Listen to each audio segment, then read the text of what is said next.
Hello friends, Pandian என்ன முடிவு எடுக்க போகிறாரு அப்படின்னு தெரிஞ்சுக்கிறதுல யாருக்கெல்லாம் ஆர்வமாக இருக்கோ அவங்களாம் நம்ம வீடியோக்கு லைக் பண்ணிக்கோங்க. ஆமாம் ஃப்ரெண்ட்ஸ், இன்றைக்கி எபிசோடில் நடந்த முக்கியமான விஷயங்களை பற்றி இந்த வீடியோவில் பார்க்கலாம். இன்றைக்கி எபிசோட் ஸ்டார்டிங்கில் பார்த்திங்கன்னா நம்ம பாண்டியனை வீட்டுக்கு கூட்டிகிட்டு வராங்க. அப்போ நம்ம ராஜுவோடைய அம்மா ரொம்பவே சோகமாக பார்த்துக்கிட்டு இருக்காங்க. பாவம், என்ன நடந்துச்சோ, அவங்க வீட்டில் என்ன கஷ்டமோ, அதுவும் இந்த குமாரால் தான் கஷ்டம் வந்துருச்சு பாவம் அப்படின்னு சொல்லிட்டு ரொம்பவே ஃபீல் பண்ணி பார்த்துக்கிட்டு இருக்காங்க. ஸோ இப்போ உள்ளே கூட்டிகிட்டு வந்துட்டாங்க. கூட்டிகிட்டு வந்தோடனே நம்ம கோமதி ரொம்ப அழுது ஃபீல் பண்ணுறாங்க. ஐயோ ஏங்க, நீங்கள் எதுக்குங்க உங்களை போட்டு இவ்வளோ கஷ்டப்படுத்துக்கிறீங்க அப்படி சொல்லிட்டு அவங்க ரொம்பவே அழுகுறாங்க. ரொம்ப ஃபீல் பண்ணவும் செய்கிறாங்க. அரசியும் ரொம்பவே வருத்தப்பட தான் செய்கிறாங்க. அவங்க இந்த இப்படி ஒரு விஷயத்த குமார் அவங்கள நம்புகிற மாதிரி நிறைய விஷயங்கள் சொன்னார். நான் இதுக்கப்புறம் நான் உன்னை நல்லா பார்த்துக்கிறேன், நம்ம 2 பேரோட குடும்பமும் ஒன்றா சேரும் வைக்கும் அப்படி இப்படின்னு சொல்லி அந்த பிள்ளைங்கிட்ட நிறையவே ஆசை வார்த்தைகளை காட்டி அவங்கள கல்யாணத்துக்கு ஒத்துக்க வச்சிட்டாங்க. அதுதான் இப்போ ஒரு மிகப்பெரிய பிரச்சனையாக பார்க்கப்படுது. ஸோ அதனால் இப்போ இவங்களால ஒன்றுமே பண்ண முடியல. இப்போ கோமதி ஒரு பக்கம் ரொம்ப அழுதுகிட்டு இருக்காங்க.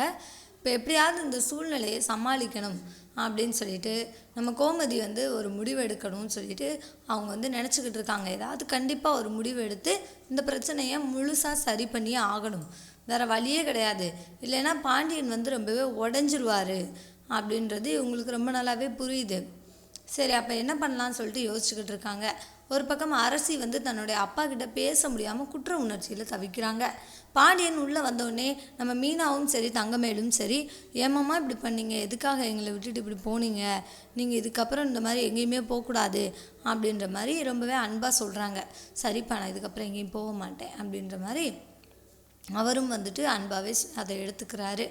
அப்போது பிள்ளைங்க எல்லாருமே ரொம்ப பதறாங்க. கதிர் சொல்கிறாரு, இதுக்கு முன்னாடி நான் அப்பாவை இப்படி பார்த்ததே இல்லை, அப்பா ரொம்ப ரொம்ப பாவம், அவர் எந்த ஒரு விஷயத்தையுமே என்ன பண்ணலை, எதுக்குமே இப்படி அழுது நான் பார்த்தது கிடையாது, ஆனால் இன்றைக்கி இப்படி முத அழுகிறாரு எங்கள் அப்பா அழுது நான் இன்றைக்கி தான் பார்க்குறேன், அதுக்கெல்லாம் காரணம் நீ தான் அப்படின்னு சொல்லிட்டு அரசி மேலே எல்லாருமே கொஞ்சம் கோவப்படுறாங்க. இவங்களுடைய கோபமும் நியாயமானது தான். ஏன்னா அரசி கொஞ்சம் யோசிச்சுருந்துருக்கணும். அவங்கெல்லாம் திருந்துவாங்களா, அவங்க நல்லவங்களே கிடையாது, அவங்க எப்படி திருந்துவாங்க அப்படின்னு சொல்லிட்டு கொஞ்சமாவது லாஜிக்காக யோசிச்சுருந்தா அவங்க இப்படி போய் மாட்டியிருக்க மாட்டாங்க. பட் அவங்க யோசிக்காமல இந்த விஷயத்தில் போய் விழுந்து இப்போ அதற்கான பலனையும் அனுபவிச்சுக்கிட்டு இருக்காங்க. பட் இப்போவுமே அவங்களுடைய மனசு குமார் நல்லவன் தான் அப்படின்னு தான் அவங்களுடைய மனசு சொல்லுது. அவர் கெட்டவர் அப்படிங்கிறத இவங்களால இன்னுமே ஏற்றுக்க முடியல. ஸோ பட்டாதானே அறிவு வரும் அப்படின்ற மாதிரி இவங்களுக்கு பட்டாதான் தெரிய போகுது அப்படின்றது நமக்கு ரொம்ப நல்லாவே புரியுதுங்க. ஸோ இதற்கப்புறம் என்ன பண்ண போகிறாங்க அப்படின்றத நோக்கி தான் எபிசோட் நகர்ந்துக்கிட்டு இருக்குது. அப்போது பாண்டியன் உள்ளே போயிட்டார், ரூமுக்கு போயிட்டார். இப்போது இங்கே பேச்சுவார்த்தைகள் நடந்துக்கிட்டு இருக்கு.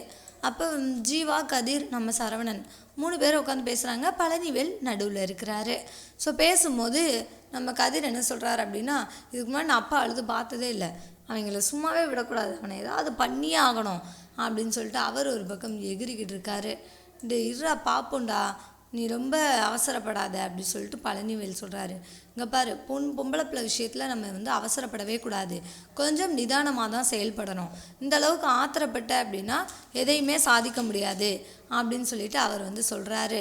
என்னென்ன ஆத்திரப்படுறேன்னு சொல்கிறீங்க, எங்கள் அப்பா எந்த அளவுக்கு அழுதுட்ருக்காரு தெரியுமா, எங்கள் அப்பா இப்படிலாம் அழுது நாங்கள் பார்த்ததே கிடையாது அப்படின்னு சொல்லிட்டு அவர் ரொம்பவே ஃபீலிங்காக சொல்கிறாரு. டேய், புரியுதுடா, உங்கள் அப்பா அழுகிறாரா, எனக்கு புரியுது, ஆனால் நான் என்ன சொல்கிறேன் அப்படின்னா, அந்த பிள்ளை இடத்துல இருந்தும் கொஞ்சம் யோசிச்சு பாருங்கள். அந்த பிள்ளையை நம்ம காப்பாற்றி கூட்டிகிட்டு வந்துட்டோம், சரியான டைமில் நம்ம அவளை காப்பாற்றிட்டோம். அவன் இதுக்கு மீறி அவளை கல்யாணம் பண்ணியிருந்தாலும் டார்ச்சர் தான் பண்ணியிருப்பான் அப்படின்னு சொல்லிட்டு கதிர் சொல்கிறாரு. கதிர் தான் கரெக்டாக யோசித்து பேசுகிறாரு. கண்டிப்பாக டார்ச்சர் தான் பண்ணியிருப்பான், அவன் அதுக்காக தான் கல்யாணம் பண்ணணும்னு நினச்சா அது நமக்கே ரொம்ப நல்லா தெரியும். ஸோ கண்டிப்பாக அரசியுடைய வாழ்க்கை பாதிக்கப்பட்டிருக்கும். அப்படி பாதிக்கப்படாமல் இவங்க காப்பாற்ற தான் செஞ்சுருக்காங்க, அதுதான் நிதர்சனமான உண்மை. பட் அரசியோடைய வாழ்க்கை கண்டிப்பாக பறிபோக தான் போகுது. ஏன்னா எப்படி தான் இருந்தாலும் கதைப்படி குமாருக்கு அரசி தான் ஜோடி அப்படின்ற விஷயம் ரொம்ப நல்லா தெரிஞ்சிருச்சு. அதனால் இதில் ஒன்றும் மாற்று கருத்தே கிடையாது, வேறு வழியும் இல்லைன்னு வச்சுக்கோங்களேன். இவங்களுக்கு இவங்க தான் ஜோடி அப்படின்றது கதைப்படி ரொம்ப நல்லாவே தெரிஞ்சிருச்சு. ஸோ இதற்கப்புறம் என்ன பண்ண போகிறாங்க அப்படின்றத தான் நம்ம வெயிட் பண்ணி பார்க்கணும். இப்போ இவங்க எல்லாருமே ஆத்திரத்தில் பயங்கரமாக கத்துறாங்க. அவனை ஏதாவது பண்ணியே தீரணும் அப்படியா இப்படியான்னு சொல்லிட்டு. ஆனால் இப்போ இந்த இடத்துல யார் நிதானமாக இருக்கணும் அப்படின்னா பாண்டியன் நிதானமாக தான் இருக்கணும். பாண்டியன் நிதானமாக தான் இருக்கார். அவருடைய கோபத்தை இன்னும் அவர் வெளிப்படுத்தவே ஆரம்பிக்கலை. அவர் என்ன நினைக்கிறார் அப்படின்னா இப்போதைக்கு வந்துட்டு நம்மளால் அந்த வழியிலேருந்தே அவரால் வெளியில் வர முடியல. அவர் தன்னுடைய பொண்ணு மேலே அந்த அளவுக்கு நம்பிக்கை வச்சுருந்தார்.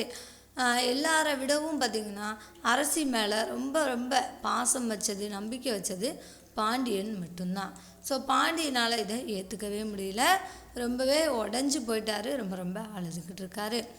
ஸோ இப்போ கோமதியும் ரொம்ப ரொம்ப வருத்தத்தில் இருக்காங்க. இப்போ தங்கமேல் வந்து டீ கொடுக்குறாங்க. மாமா ப்ளீஸ் நீங்கள் வந்து காலையிலேருந்து நேற்றுலேருந்து நீங்கள் எதுவுமே சாப்பிடலை, அதனால் தயவு பண்ணி இந்த டீயை மட்டும் குடிங்க அப்படின்னு சொல்லிட்டு டீயை வந்து போட்டுட்டு வந்து கொடுக்குறாங்க. ஸோ அதை மட்டும் பாண்டியன் எடுத்துக்கிறாரு. இப்போது தங்கமேல் வந்து கிச்சனில் இருக்கிறாங்க. இருக்கும்போது பாண்டியன் வந்து கிச்சனுக்கு வர்றாரு. அங்கே கோமதியும் வர்றாங்க. அப்போது இங்கே பாருப்பா தங்கமேல் கொஞ்ச நேரம் வெளியில் இரு அப்படின்னு சொல்லிட்டு அவர் வந்து பாண்டியன் வந்து நம்ம கோமதிக்கிட்ட பேசணும் அப்படின்றத சிம்பாலிக்காக சொல்கிறாரு. சரின்னு சொல்லிட்டு நம்ம தங்கமேலும் வெளியில் போயிடுறாங்க. ஸோ இப்போ வெளியில் போனோடனே இவர் வந்து அவங்கக்கிட்ட நான் அவங்கக்கிட்ட ஒரு முடிவை எடுத்திருக்கேன் கோமதி, அந்த முடிவை வந்து நீ ஏற்றுக்கணும், அந்த முடிவை நம்ம வந்து செயல்படுத்தணும் அப்படின்னு சொல்லி சொல்கிறாரு. சரிங்க நீங்கள் எதுனாலும் சொல்லுங்கள் அப்படின்னு சொல்லிட்டு சொல்கிறாங்க. சொன்ன உடனே இப்போ பேசிக்கிட்டு இருக்காங்க. அதோடு தான் இன்றைக்கி எபிசோட் முடிச்சிருந்தாங்க. ஸோ நாளைக்கு எபிசோடில் என்ன நடக்க போகுது அப்படின்றத நம்ம வெயிட் பண்ணி தாங்க பார்க்கணும். ஸோ நாளைக்கு எபிசோடில் என்ன நடக்க போகுது அப்படின்னு சொல்லி பார்த்தீங்கன்னா இப்போ பேசுகிறாங்க இல்லையா, அப்போ பாண்டியன் வந்து ஒரு முடிவு சொல்கிறாரு. இங்கே பாரு, உங்கள் அண்ணன் வீட்டில் போய் உங்கள் அண்ணன் என்ன நினைக்கிறாரு அப்படின்றத நீ கேட்டுட்டு வா. ஏன் அப்படின்னா உங்கள் ரெண்டாவது அண்ணன் மாதிரி உங்கள் மூத்த அண்ணன் கிடையாது. அவர் கொஞ்சமாவது என்ன பண்ணுவார், பொறுமையாக பேசுவார். அதனால் நீ அவர்கிட்ட போய் கேட்டுட்டு வா, இந்த பிரச்சனைக்கு என்னென்ன பண்ண போகிறீங்க, என்ன தீர்வு, இப்போது நான் வந்து என்ன பண்ணட்டும் அப்படின்றத போய் நீ வந்து தெளிவாக கேட்டுட்டு வா.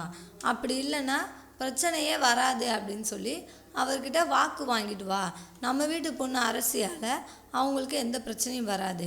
அதே மாதிரி அவங்க வீட்டு பையன் குமாரால் நம்ம பொண்ணு அரசிக்கும் நம்ம குடும்பத்துக்கும் எந்த விதமான பிரச்சனையும் வரக்கூடாது அப்படின்னு சொல்லிட்டு நீ போய் என்ன பண்ணு, சத்தியம் வாங்கிட்டு வா. அவரை பார்த்துக்கிறேன்னு சொல்லு. நீ அதை போய் உன்னால் பண்ண முடியுமா அப்படின்னு சொல்லி கேட்கும்போது இவங்க என்ன சொல்கிறாங்க அப்படின்னா என்னால் முடியும், நான் போகிறேன் அப்படின்னு சொல்லிட்டு அரசி கிளம்பிடுறாங்க. ஸோ இப்போ கோமதி கிளம்பிட்டாங்க.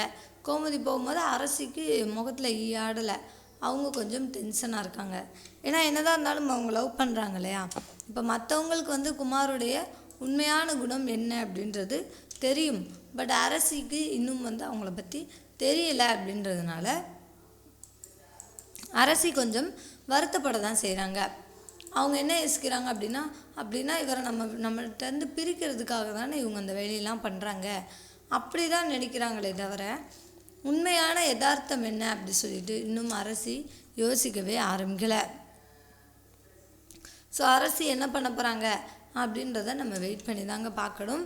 அரசி இப்போ குடும்பத்தில் எடுக்கிற முடிவுக்கு கட்டுப்பட்டு அதுபடி நடக்க போகிறாங்களா, இல்லை தானாக ஒரு முடிவை எடுத்து அதுபடி போய் அவங்க வாழ்க்கையை சீரழிச்சிக்க போகிறாங்களா அப்படின்றத நோக்கி தான் அடுத்த கட்ட எபிசோட் நகர்ந்துக்கிட்டு இருக்குது.